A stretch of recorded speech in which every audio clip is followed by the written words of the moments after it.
네, 바로 종목 상담 코너로 또 이어가 보도록 하겠습니다. 오늘 역시도 블랙 먼데이다 보니까 굉장히 많은 분들께서 전화 주시고 계신 것 같은데요. 벌써 통화가 연결이 되어 있습니다. 바로 시청자분과 인사부터 나눠볼게요.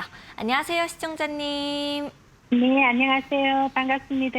네, 좋은 점심입니다. 어떤 종목 가지고 계실까요? 삼성 SDI 59만 원에 20%입니다. 삼성 SDI 가지고 계시고 59만 원에 20%.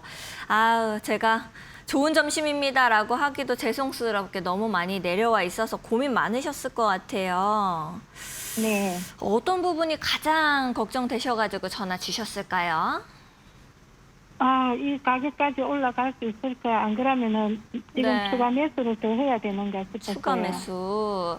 알겠습니다. 한번 파트너님께 여쭤보도록 할게요. 파트너님 삼성 SDI 가지고 계시는데 금액이 너무 많이 내려와서 내 매수가까지 다시 올라올 수 있을까? 아니면 추가 매수를 조금 더 해서라도 평단가를 낮춰놓는 게 좋을까? 이런 부분들이 걱정되시나 봐요. 파트너님께서는 좀 어떻게 보실까요? 삼성 SDI. 충분히 매수 가격 그 이상도 올라갈 수 있다라고 좀 말씀드리고 싶어요. 그래서 너무 걱정할 필요는 없다 생각하고 있고, 일단 뭐 삼성 SDI 같은 경우가 제가 뭐 이슈도 뭐 설명드리고 하겠지만 제일 중요한 건 이거예요. 현재 지금 차트상 봤을 때 전에 있던 고점이죠, 고점. 그래서 고점대에서의 저항을 지금 막고 지금 또 저항 맞는 자리에서 물량수화가 한번 나와준 거예요. 그래서 물량수화가 나와줬기 때문에 오히려 물량수화 이후에 더 큰 상방 흐름도 기대해 볼 수 있다라고 좀 말씀드리고 싶고, 중요한 거는 이 물량수화하는 자리가 사실은 2차 전지가 과거만큼 크게 올라갔던 자리가 아니에요. 올라갔던 자리가 아님에도 2차 전지 관련 섹터들 흐름 잡으면서 올라갔던 게 큰 거고, 중요한 거 어차피 시청자님도 삼성 SDI라는 이 기업 자체가 2차 전지다라는 건 알고 있잖아요. 그죠? 네. 예, 그래서 이거 말고는 지금 시장에 들어간 모멘텀이 없을 거예요. 그래서 지금 현재 시장이 이해하면 좋은 게 그래도 지금 저는 개인적으로 봤을 때 최근 뭐 삼전 닉스 이런 거 하락하는 거 대비해서 본다라고 하면은 삼성 SDI의 하락은 진짜 양호하다 보고 있습니다. 정말 뭐 어느 정도 지금 다른 종목들 대비해서 양호한 흐름이라 보고 있고, 제일 중요한 거는 어쨌든 삼성 SDI는 2차 전지라고 했을 때 삼성 SDI가 시장에서 가장 크게 기대할 수 있는 게 뭐냐고 하면은 첫 번째가 ESS고, 두 번째가 이제 나와줘야 될 게 우리 흔히 잘 아는 전고체 배터리죠, 전고체 배터리. 근데 이 모멘텀 두 가지가 다 뭐냐, 지금 시장에 강하게 이슈가 되기 어려운 부분입니다. 사실상 지금 방금 제가 왜 신고가를 갈 수 있냐라고 이야기를 했다, 왜 이런 이야기를 했냐고 하면은 방금 제가 앞서 얘기했을 때 여기가 물량 수화가 나온 자리다라고 했잖아요. 앞서 있던 이런 악성 매물에 대한 부분이. 네. 근데 이게 물량 수화가 나올 수밖에 없는 게, 과거에는 이제 우리가 에코프로 계열사들과 함께 이제 뭐 이런 2차 전지 관련 섹터들도 굉장히 크게 갔던 부분도 있고, 이제 그 2차 전지 관련되는 모멘텀이 사실상 지금 시장에서 과거만큼 크지 않았어요. 그러니까 삼전닉스 뭐 이런 모멘텀, 반도체를 뛰어넘을 만큼 모멘텀이 크지 않았기 때문에 앞서 이런 고점대를 뚫기에는 당연히 우리가 이 저항을 뚫으려고 하면요, 과거 이슈보다 더 커져야 돼요. 근데 지금 시장은 2차 전지가 단 한 번도 과거 2023년도에 에코프로 계열사라든지 이런 2차 전지 랠리가 나왔을 때처럼 컸던 적이 없습니다.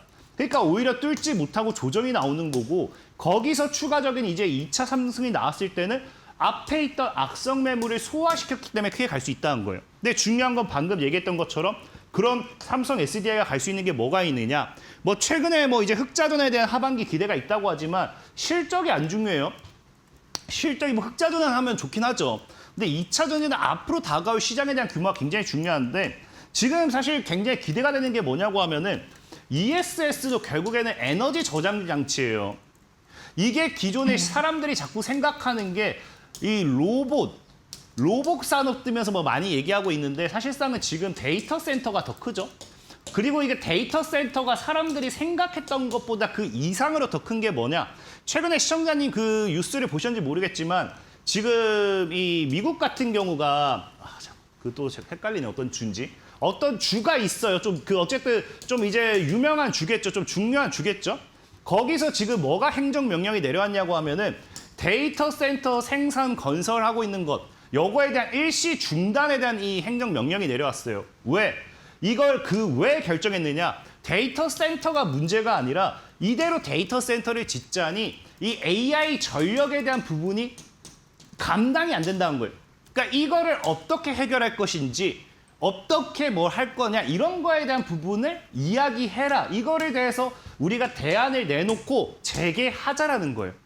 그러니까 즉 지금 시장이 뭡니까 결국에 데이터 센터가 굉장히 중요한 시대에 미국 같은 경우도 데이터 센터 생산이 공정이 이제 짓는 게 멈췄습니다. 그 말이 이제 시장이 다시 주목받아야 되는 게 이런 전력을 해결하기 위해서 첫 번째가 에너지 저장 장치겠죠. 두 번째가 이제 SMR 같은 원전. 그래서 실제로 이거 같은 경우 두 가지 모두 다 최근에도 정부에서 4,700조에 달하는 뭘 이야기하고 있다.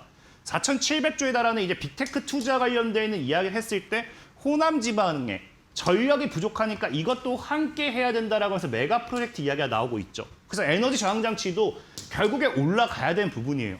시장이 안 받쳐주는 거고. 그다음 내년 되면은 전고체 배터리 관련해 가지고 이제 내년 상반기 아니 내년 하반기 최소 전고체 배터리에 대한 샘플 양산이 진행될 거다라는 이야기가 있습니다.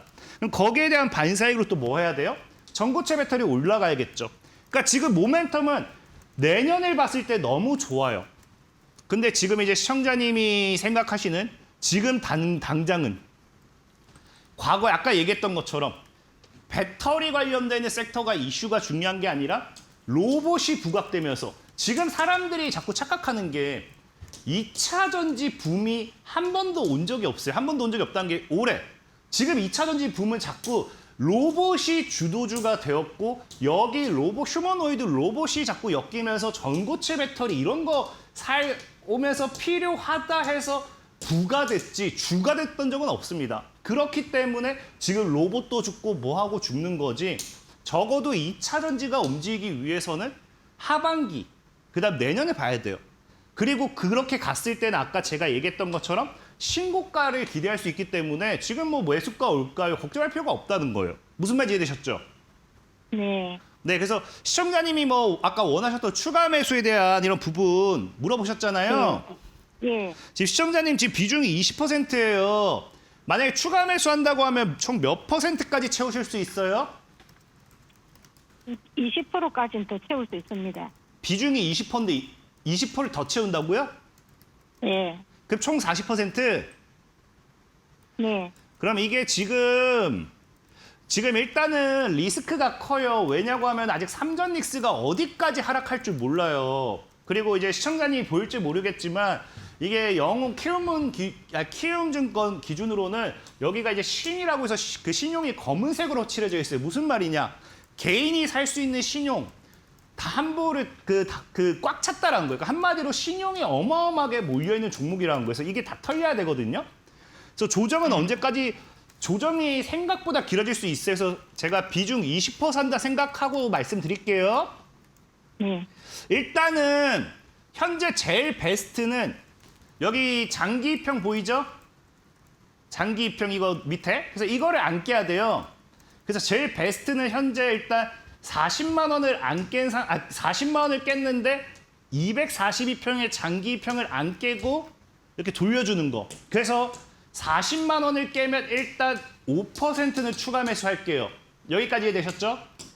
네. 40만 원 깨면 5% 추가 매수요. 네. 그리고 바로 가주면 좋아요. 바로 가주면 굳이 출매할 필요는 없어요. 근데 이제 바로 안 갔을 때 불타기 할 필요도 없습니다. 40만 원 깼을 때 5%만 채워도 평단이 얼추 이 정도 오면은 신고가 간다 했을 때 꽤나 나쁘지 않은 수익률이기 때문에 불타기 할 필요 없어요. 추세가 무너지는데 위로는 절대 사지 마시고. 그럼 이제 문제가 뭐가 되느냐? 40만 원을 깨서 반등을 노려봤는데 반등이 안 나올 때요. 반등이 안 나올 때 이제 우리가 어떻게 해봐야 되느냐? 지금 이제 월봉상 추세를 보면은 지금 이 자리예요. 이 자리가 뭐냐고 하면은 이 자리가 지금 차트상 봤을 때 과거에 이제 지켜주던 자리, 과거의 저항 자리. 그러니까 한마디로 주가가 조정 줄 때 여기서도 지켜주고 조정 주고 이런 자리는 이제 시장이 크게 무너졌던 이탈 자리, 속임수 자리를 보는 게 좋아요. 그럼 우리가 2차 매수를 사실 2차 매수가 아니죠. 삼성 SDI를 만약에 제가 신규 접근한다고 하면 저는 딱 여기서 살 거예요. 어디서? 25에서 40만 원. 제가 보는 삼성 SDI의 분할 매수 가격이요. 그렇다 해서 삼성 SDI가 뭐 25만까지 빠진다가 아니라 주식은 만약이라는 게 있으니까 늘 분할 매수는 가격을 주면 좋은 거고 안 주면 많은 거예요. 그래서 현재 그렇게 봤을 때 시청자님이 그 다음 5%를 추가 매수하면 좋은 자리가 어디냐? 35만 원. 35만 원이요? 35만 원 깨면은 5%또 추가 매수하세요. 그리고 나머지는 이제 그냥 한 22에서 28만 원, 28만 원. 이 사이에서 한 10% 그냥 분할매로 걸어두는데 아마 안 줄 거예요. 제가 봤을 때 안 줄 확률이 높아요. 근데 주식이라는 건 어떻게 될지 모르니까 제가 보수적으로 잡아드리는 거예요. 주식은 위로 살 필요는 없습니다. 늘 말하지만 비싸게 사야 될 이유가 없어요. 주식은 싸게 사서 비싸게 파는 게 주식이지 비싸게 사서 비싸게 파는 게 주식이 아닙니다. 이해되셨죠? 네. 그래서 20에서 26은 10% 분할매로 걸어두면 좋은데 이 구간까지 만약에 온다 그럼 다시 한번 전화 주시고 아마 안 올 거예요. 35깨면 5%또 추가 매수하셔가지고 아마 이렇게 놀고 여기 딱 지키면서 급반등을 하는 게 굉장히 크다. 말씀드리겠습니다. 그러면 35만 원까지는 떨어지겠습니까? 35만 원까지 사도 되냐고요? 예. 네네 사셔도 돼요. 35만 원. 딱 진짜로 사실은 35만 원을 안 깨면 제일 베스트한 자리는 맞아요. 35만 원 안 깨면 제일 베스트한 자리 맞기 때문에 35만 원까지 딱 한 비중 10% 더 사셔도 괜찮다 말씀드릴게요. 이해되셨죠? 알겠습니다. 파트너님께서 이렇게 삼성 SDI 매우 자세히 또 봐주셨고요. 많은 도움 되셨으면 좋겠네요. 또 삼성 SDI 많은 분들께서 마음을 품고 있으신 종목이다 보니까 더 자세히 봐주신 것 같습니다.